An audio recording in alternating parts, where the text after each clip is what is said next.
I can't think of another design choice that's got more potential to hurt users than a poorly thought out default. Users rarely change defaults.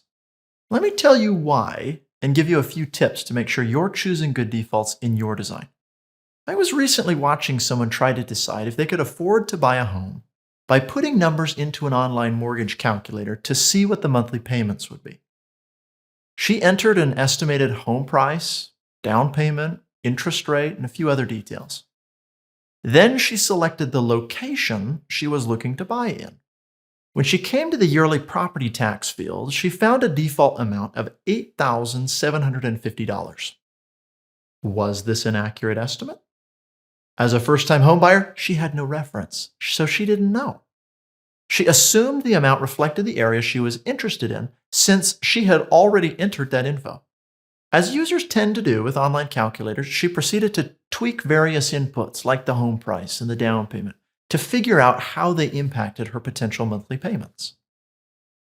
To her disappointment, she discovered that the monthly payments were hundreds of dollars a month over her budget.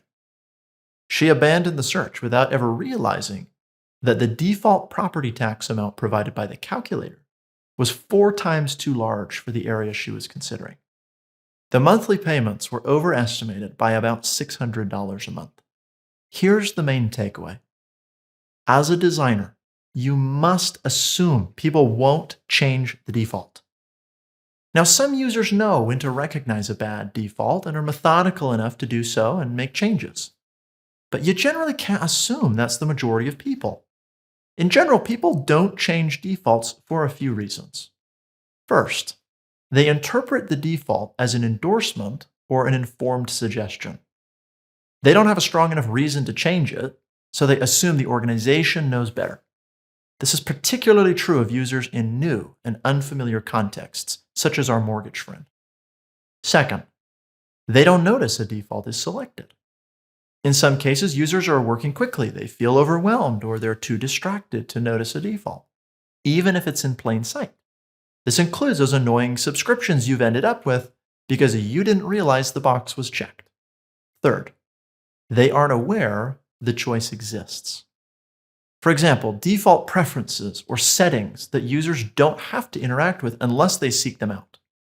They may not even realize they could change something because they don't know the option exists. Fourth, it feels like too much effort to change the default. Many users will stay with the default not because they aren't aware of it, but because they aren't motivated enough to go in and change it.